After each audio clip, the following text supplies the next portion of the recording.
So I don't know if you guys have heard these new fuss about these CarPlay systems. Basically, they are these things that you can connect your iPhone to, and then you have this nice Apple interface, iOS interface on your car. It can do navigations and all kinds of stuff that are really cool. So right now, in order to get a CarPlay feature in your car, you need to buy one of these. Honda, I believe Hyundai also has them. You gotta buy them new, the recent ones, and that's gonna cost you brand new, right? And that's just like the base price, and you add more stuff to it, they're gonna be very expensive. But what if you just want a CarPlay in your car without having to have a new car? What if it can be old? Well, that's where this one comes in. So basically, these are standalone stereos that you can install in your car. And assuming that you can mess with all the electronics and you can plug them in together, then you should be able to have the CarPlay feature or an Android feature on your car. And it could be any car, as long as you can have a running radio on your car, then it should be good.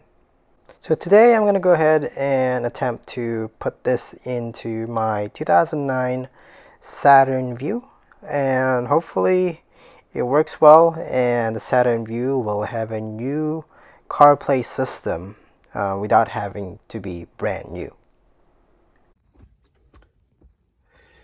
Well, buddy, it's been swell, but I found something better than you.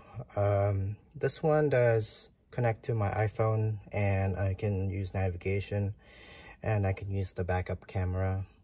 I know you said I can figure out your wiring because you've installed an external backup camera yourself, so I can probably figure out your wiring, but honestly, that's too much for you to ask for me. And so I'm going with a newer version. Don't take it personally. I just, I think it's time for us to move on to the next thing in our journey. So yeah, bye, buddy.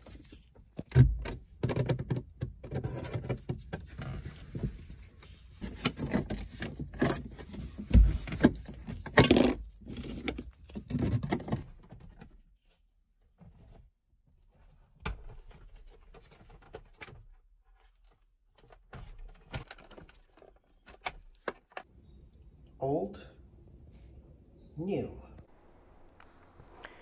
So over here, the case doesn't really quite fit the new one. So I'm sanding things down and taking off some bits and pieces, and also modernizing the design a little bit. I just feel like the old design is a little too square, so I'm trying to give it some more rounded edges. Yeah, so then it'll look better when it comes out.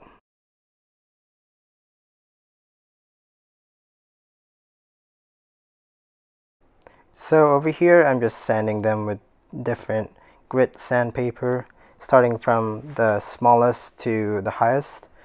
So I started with 80, then 150, then 2000, just to smooth things out. A fresh coat of paint. So this is by far the hardest part. It's basically just mapping all the wirings that are already in the car into the new system. Without a schematic to go on, this is kind of very difficult. It's just kind of trying to study all the voltages and see what they do, and then mapping it to the right one, and kind of just do it trial by error. But eventually, it works. So once I tested all the wires and I confirmed that they are working and I'm seeing the right outputs on the screen, then I went ahead and put everything back together along with the new modified screen protector for it. So hopefully it works well after I put it all together. I don't have a pretty good view, but let's see. Let's see it. Okay. Does it turn on? It turns on. All right, let's do a few tests. I have connected this to my rear view camera.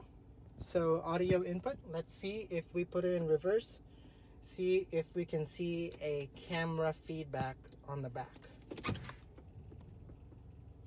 Will you look at that? There's the reverse. Okay, now hopefully I identified the right speaker connections. So let's see. Hey Siri, play my Spotify. I'm afraid I can't do that while you're in the car.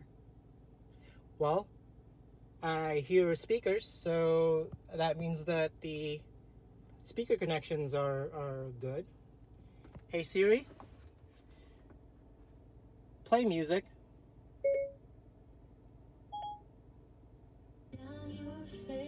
Oh, there we go. Hey Siri, stop the music.